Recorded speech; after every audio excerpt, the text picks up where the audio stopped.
That was Blue Bossa by Kenny Dorham. You heard solos from Emily Hennenkamp and Amber Dierkeising.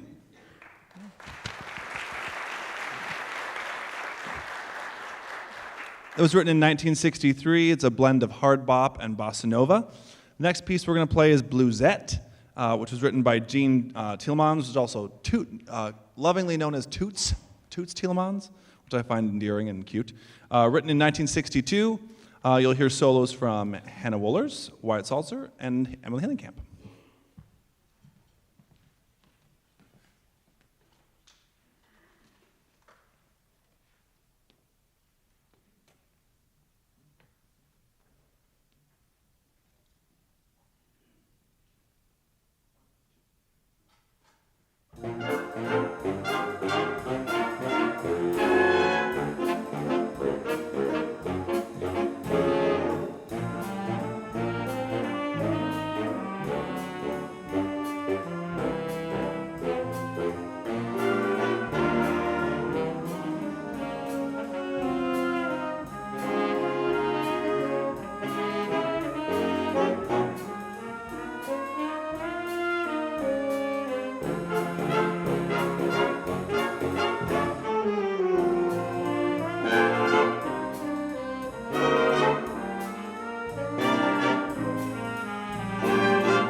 The next piece we'll be playing for you is When Sunny Gets Blue, written in 1956 by Marvin Fisher. The soloists will be Gray Hallquist, you'll hear, and Ethan Hirsch. I should mention something about this. The blue part of your program, you may see that every single thing has to do with blue. This may have snowballed out of control. It really all started with the fact that we were going to program, and that Dr. Schroeder said yes to playing Rhapsody in Blue with us on the band concert. And I thought, well, I could do some more pieces that involve blue with band. That'd be kind of fun to actually challenge programming that I actually enjoy that still involves blue. And I thought, wait a second, we can get jazz band involved and really get this going. So every tune, again, lovingly had blue in it, and it made it for a fun little journey for me musically to try and find stuff that I thought was enjoyable. So anyway, the next piece you'll be hearing is When Sunny Gets Blue.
I did miss Amber Dierkeising has a solo in there, so clap for her.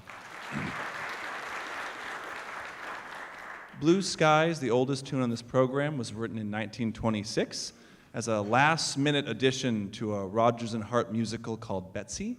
And as much as the musical didn't do so well, the tune has kind of outlasted it quite a bit and became incredibly famous and was in immediate need right after the show ended, with many people asking for the records of this and needing the scores to be able to keep playing it.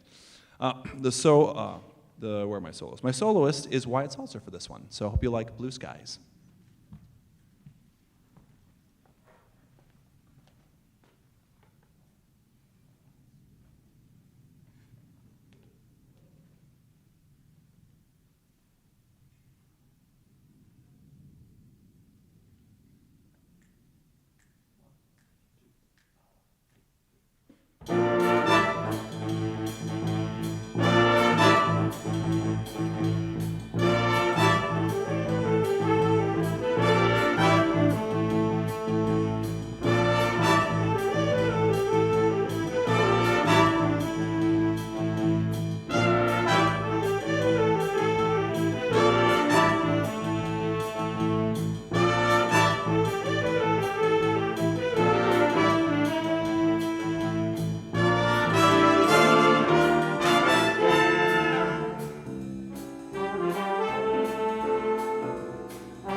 Good afternoon, everyone. My name is Jeremy Craycraft. I'm the chair of the Fine Arts Department here at the college. Thank you for being here on a Saturday afternoon.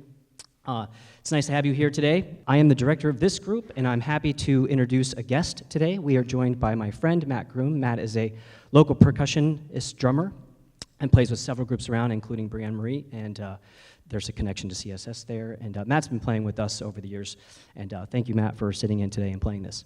I brought Matt in because our drummer graduated in December, and so I'm on the lookout. So if any of you are connected to CSS students that want to drum with the band, let them know. Every once in a while, we have a really great chart that is complicated, and I'd like to share a little bit about why it's complicated with all of you so that you have a little bit more appreciation of what we're about to share with you.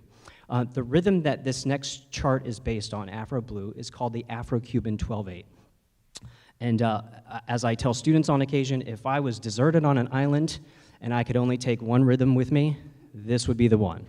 All right, so here it is. This is fun for me if you appreciate how it relates to the pulse. So you might find yourself dancing a bit like this, but the rhythm is like this.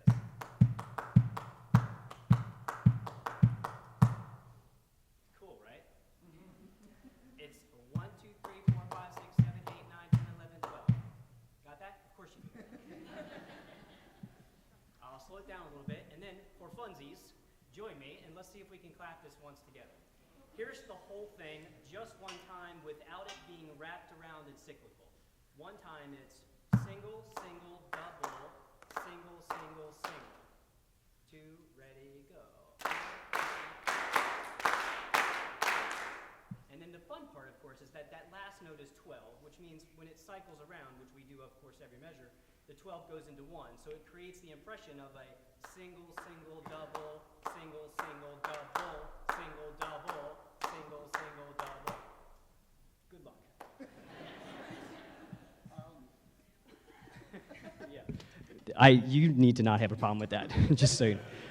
And then lastly, I wanted to thank Dr. Bromme for letting us on this concert. He can program these generally with both the concert and the jazz bands. We like to fit in, and I personally love to do that mainly because you are seeing some similar faces in front of you. So there's very few students who we have that are singular music students that only do one thing. We as directors benefit greatly from the students here at the college who are absolutely portraying this liberal arts mission in person. And what I mean by that is they are doing sports, they are doing intramurals, they are working, they are doing the thinking part in classes and concerts. And then they're making music and they're doing it in multiple ways. So we have choir students in this group, in these groups right now that are preparing to go to Italy next week and are doing a concert next Thursday. If you're interested in the afternoon, that's also in the program. And it's just fantastic for me to work with students who are interested and really passionate about being just musical in all these different ways. So thank you, students. And here we go, Afro-Blue.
with the concert band here. We're starting with Blue Mambo. It was written by Michael Sweeney for a school in Atlanta, and the school had a lot of strong ties to Cuba, and a lot of Cuban students who came and went to school there, and he wanted to pay homage to the musical tradition of the culture. So here is Mambo Blue, and you'll hear a solo from Ethan. I'm still in jazz mode. I can just point to you afterwards, I guess, for the rest of these things, but you'll hear from Ethan.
The second piece that came to me after choosing Rhapsody in Blue for the band to do is a piece that I don't know if it means a lot to me or I just find it really beautiful, and I thought, I've played this before, but I've never directed it, and we hadn't done it here yet, and I thought, what a neat chance to get to do this beautiful piece by John Mackey called Hymn to a Blue Hour.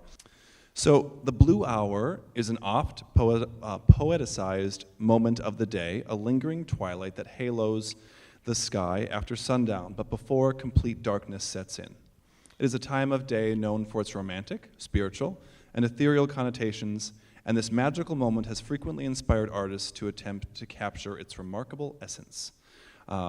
It's just, again, a beautiful piece of music, but it's beautiful while also having darkness. There is a climactic moment of the piece that I don't know if it's necessarily happy or not. There are beautiful moments, but I hope you'll appreciate this kind of wonder that is, and picturing that time of the day with Hymn to a Blue Hour.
This next piece is called Blue Ridge Reel, written by Brian Balmages. This piece features inspiration from the composer's trip to North Carolina and his inspiration from the mountains out there, and also the songs in the inhabitants and the original immigrants to that area has Irish and English backgrounds, and so the reel, or the Irish reel from this is influenced this piece, and some of the instruments of this area. So we have some original things. We have a washboard back there, and we have spoons.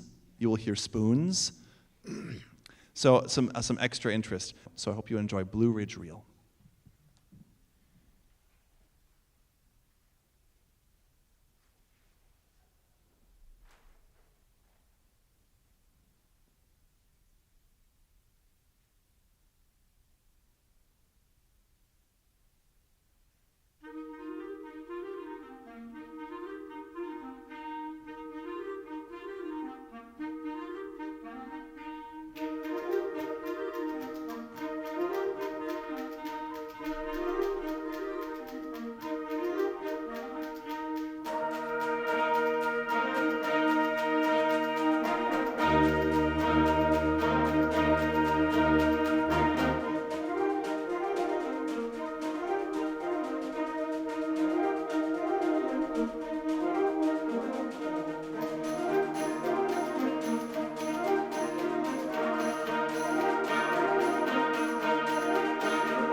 So for the piece that kind of inspired this whole concert, and so grateful for amazing colleagues that I get to work with all the time.